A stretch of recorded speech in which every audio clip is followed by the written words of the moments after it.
television ewo multi ne so yama moche ene akwaba edimoba afidi kese so yabebo awuramu na mampani da Jordan mani mahama so hyebo sagana foto aba edima no betena konwa so a wode artificial intelligence kwan ena ebetu gadam sase ewo omayimu seshibo DNPP parliamentary candidate so na dia basobo ama electoral commission of Ghana se voter registration wa ekoso no bibia ekoso ye ewo ne mpatemu wono we ene sema fufuro pi ene ka wono pai yade eba abesom na abeba clinic wasebra na wonfa enu ensa yade esasa wa ewa boni aba bedue osunsu ebe hyase atotoi ewa no ebeba papa pa woko ebe nchen a wababua ama wososo watimi ade ho wo ne bema da wo ba na ehunsuo no esuo no spam no esamba no wose nyina wotu ase na asthma te hye wa yade ena fe mema no mo pese mo bolobolo mo bema emu ye du na timi de boduma ne mu ye den no abe ena ebo na sickle cell wa nwaduro ena fe test esa wo ye nyina no abe ba clinic ena ebo wo kumase abe ewo tano so apatrapa new site ya obe apatrapa junction honomwa ene nkasa 0243 345 and 0506 460208 General B Catering Services wa biem brada beti disa se yebenya wode edi aboadwuma enya sika hye ya taso na ayedidie etikwane kwaji breakfast na paye wiema yenu sa no okọ bema hyehye kama pa na fried rice ene jollof rice ewo honom beef sauce ene salad spaghetti noodles pizza ene spring roll ene meat pie sandwich potato chips no ni na wo ye bi ewo honom ebia na wo top no ye dwumadie bi na o percentage na bi wo be aduane edit wani a wababa bayere kama na wo fi office na person deliver edema wa eno le se wo fresh 0247 009999 and 0244 239886 so ena kasa ewo kumase edum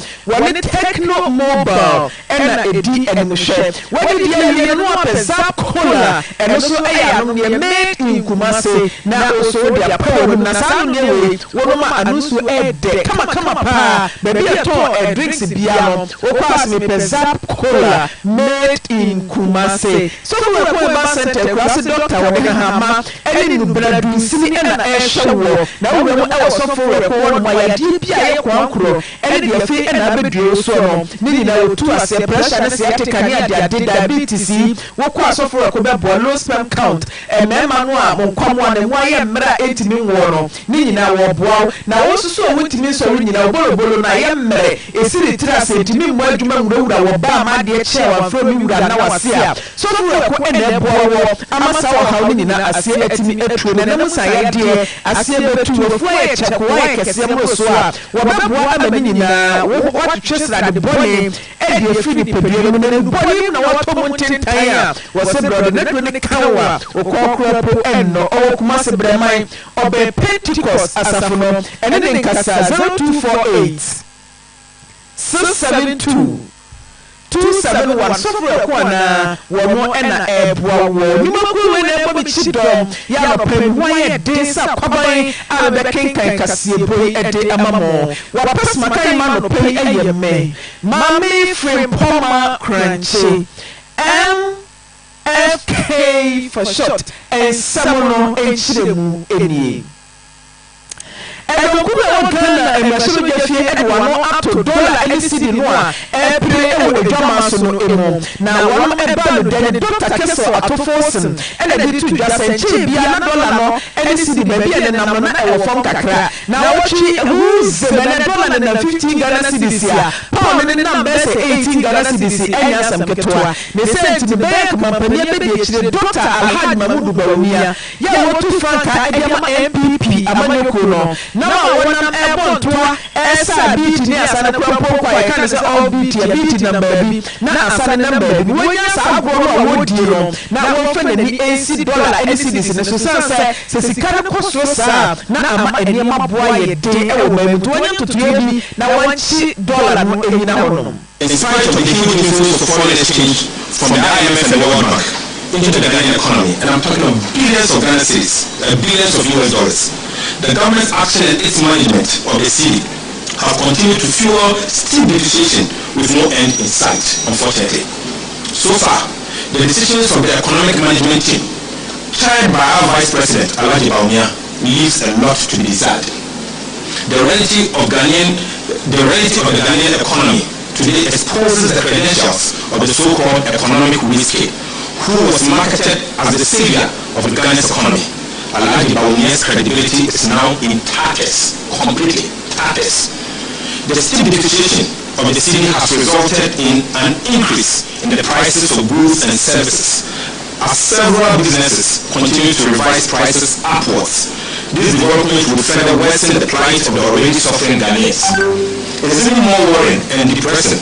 to see constant media reports of escalating prices of goods and services as a result of traders' inability to service their loans and restock due to the rapid fall of the Ghanaian cedi. At this point,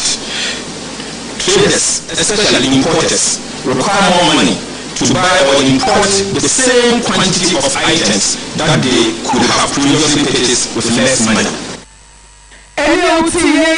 Dokuma banu deni ewo Ghana emashe bedwafie Dr. KaseƐ ato forsen yefi ona to ensam na so Frank Bearer ya wasanso Ghana mampani dada wono enetu franka the National Democratic Congress NDC chiniye amanyeko no wono nyafo John Dramani Mahama wapona wose nyakopon ya dum na Ghana for ekoto santene 7 December na wono eto aba edema na fimpi mienu ene aduonu nan na wo ya obobo modi bia na abefo kwaya ye kan say artificial intelligence AI no we jina so edie together say ye tu efomagudi enfam na kwaso sese so akwaye ene ensase what the sense me kwatu dwa ewo sunyane ebia na woni University of Energy and Natural Resources for etwetwe enkomohye dia na etoso emiensa ehona na sankomoyi ekoso. To introduce and encourage technological innovation to improve capacity for coordinated monitoring of the small-scale and medium-scale mining sectors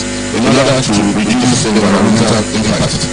This will include using AI to locate all small-scale mining and galamsey operations to be able to track excavators and geofence all concessions to ensure mining operations are not conducted in unapproved areas, especially in water bodies. When we talk about geofencing, there is a technology that allows you to establish what we call virtual boundaries around a concession.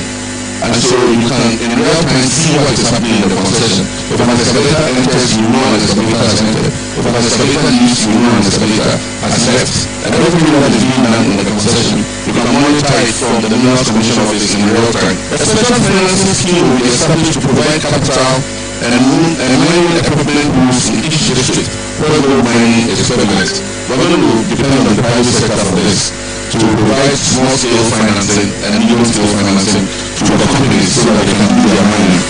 But only if you are legally mining.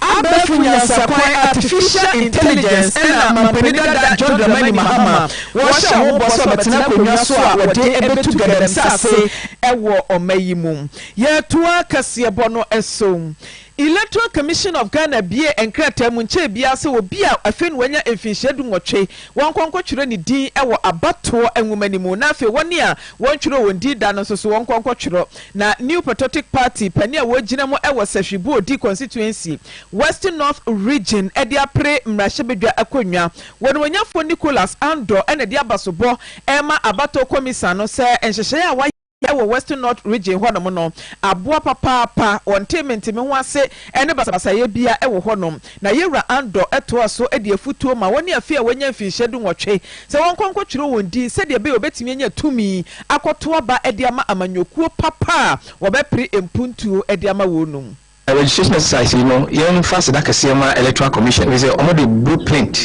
aba. It's a jumadi omidi fis omosha se any brown the bede omudi be. Eh, the mechanic say, Mabuna in 18 years in the biada chinti, MP and call register. On also send a banya or peso within so free a few year aircraft. Obi MP Abontino register. So what the if you do a trade on Quadia, now also be part of national decision making, be part of the people who are going to decide who to become the president of this country. He say, Mabulu connected very well with Dr. Mahmoud Bawumia. Oba impressio so a Mabulu ko register. Omodo so pa. Menya say everybody is willing to register. Say on also per se to aba. What say na doing say we need person obedi so. Enye bia we nyento kwa. Both NDC MPP Eni a wuti ye eye pani a wogyina mu ewo Seshibodi Western North Region edi aprem na hyebedwa akonnwa ewo NPP wosono amanyoko no edimu Owura Nicholas Ando ye free ni nsem ha eye Promise 102.7 any Promise Television wa ire pa 100.7 Facebook no edem akyerɛkyerɛ fo nkabo mu kuo miensa Ghana National Association of Teachers ye etwa so eka ne NAT National Association of Graduate Teachers and so Nagrat and a coalition of concerned teachers CCT4 one aka bom aye yechire chenchire nchaasha kokoni tuntum e de etia aban eni mpanimfo se condition of service a wode to aban nanim no ebesi saa biri wenyantu nwana mo emfama wonum wo kire mu a wo se ye wo miamia hodo bi a enema bi ni wonom network ni won kane ni wo de friend say deprived areas no wonom ye hyehye bi se nka wo a ye bedo beto honom se kokko kira de a wo begie atum akọ honom no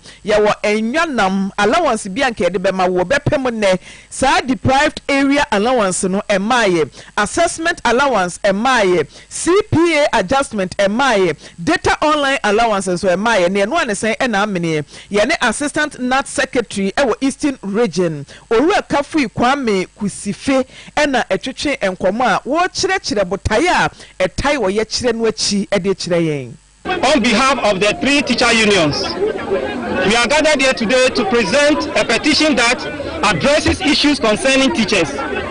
This petition represents the voice of teacher unions and individuals who share our concerns and aspirations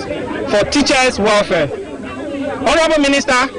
the presentation of this petition is for reasons very simple, but equally important not only to us as teachers, but the collective interest of all stakeholders in education delivery in Ghana. We wish to reiterate that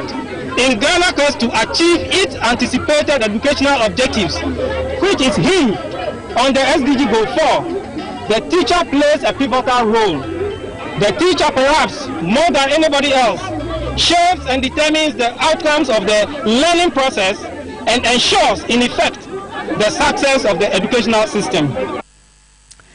Eni awuti ye eye assistant NAT secretary ewo apoye Mantamu Eastern Region Owura Kafui Kwame Kusife na nisem no achi ene ne Eastern Regional NAT chairman Owura Boyson enso twetwe nkoma a wode to aban nanim se wonom edi free saa biriya ekokopem mebusume wemi ne da etwa to na wieye se woma anhwe no wantu saa ohaw no eho anammo a empanifo no ebegyae adekire. I am 70 you know the cafe. Yes, I buy on the 31st of this month. So I'm telling Kang, we have leadership. Yele in for buildings also. Now, near effort to be a movie say to be a we are address our concerns as teachers. We are money now as much. We advise our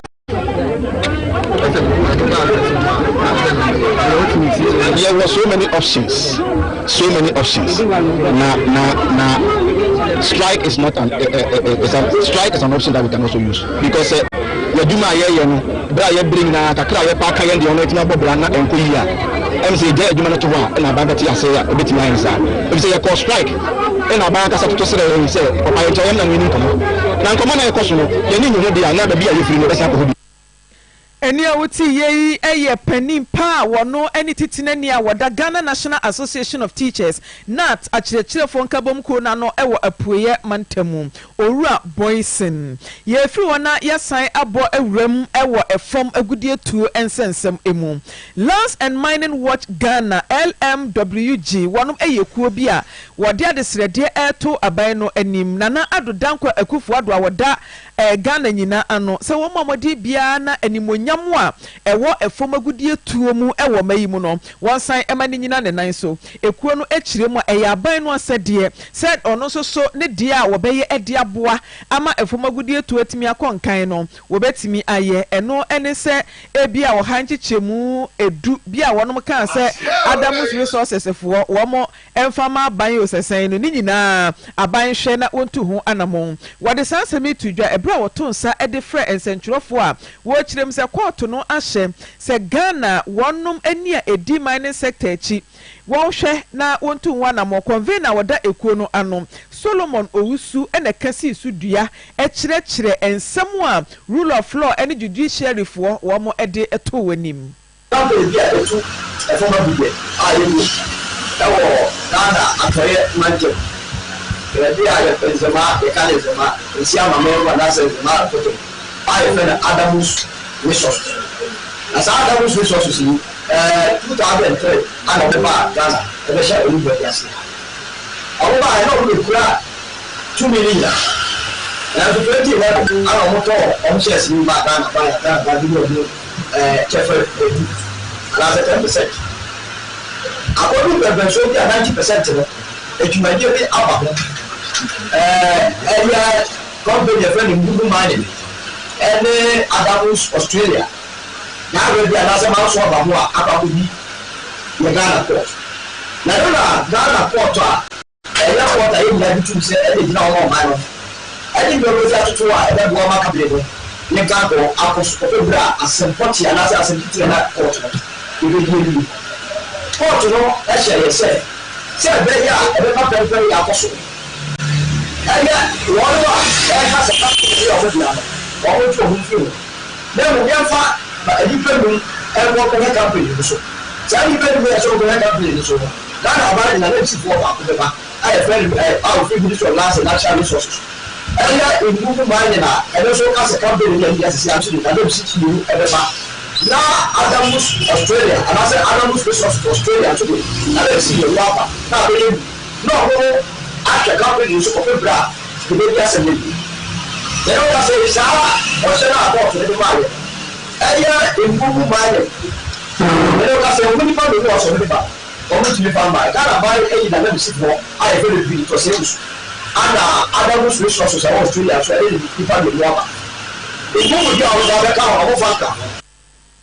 Eni a wuti ye eye convener ya wada Lands and Mining Watch Ghana ano Owura Solomon Owusu ye to aso na titene ni anase pani a wada Dominion University College ano Professor Nikwei Hammond pani no aka asisu duasa university no wambotaye nyina ne se wobetimi atete asuafo na waba abonten abebo adwumade aboa oman Ghana ene enkofo aman so pani ene oyirepa na afi Promise News ya reporter Emmanuel Ajete atwetwe enkom a wode to yanim se wonom ani so ade hunu nyina ne se wode nimdie a emu odru ebewura adehye mu se de be opia bonte no ba bebo adwuma university no ebetimi anya animonyam because we need to manage the industrial best strategy which will be a intention in sacrifice to maneuver but maybe prana or the media who are not so we're looking at a certain company because a internet company because a only Adriana the Russia do a team with who but yes and you're not on the okay we're between us so I can't know that you ama BFC for the booking of communication they say we don't do a whole family of human or program to or Kasakra which you do of those kind of things man of my city or organization I say you do this happen by the time of the some might be I want to Eni a wuti ye eye chairman ya wada Dominion University College no ano Professor Nikwei Hammond kase no asi owura imano odo Korea wana se mu Jimmy Cliff ena de me ba ye midin e de maame Frimpoma